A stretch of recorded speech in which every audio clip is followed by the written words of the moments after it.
પહેલગામ આતંકી હુમલાના પ્રતિકાર સ્વરૂપે ઓપરેશન સિંદૂર દ્વારા ભારતીય સેનાએ આતંકી દેશ પાકિસ્તાન પર સફળ હુમલો કરી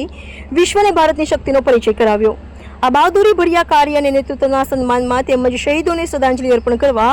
ઉજ્જૈન ખાતે તિરંગા યાત્રાનું આયોજન કરવામાં આવ્યું। તાપી જિલ્લા માજી સૈનિક સંગઠનના યુનિયન લીડર ચંદ્રકાંતભાઈ ચૌધરી તથા ઉજ્જૈન પોલીસ સ્ટાફગણ 172,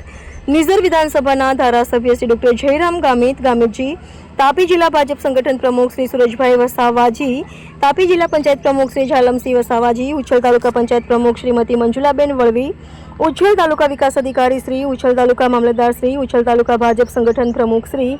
અમૃતભાઈ વળવી, મહામંત્રી શ્રી યાકુબભાઈ ગામિત જેવા આગેવાનો અને દેશભક્ત નાગરિકો ઉપસ્થિત રહી ભારત માતા કી જય અને જય હિન્દ કી સેનાના નારાથી સમગ્ર ઉચ્છલ તાલુકામાં વાતાવરણ ગુંજી ઉઠ્યું હતું।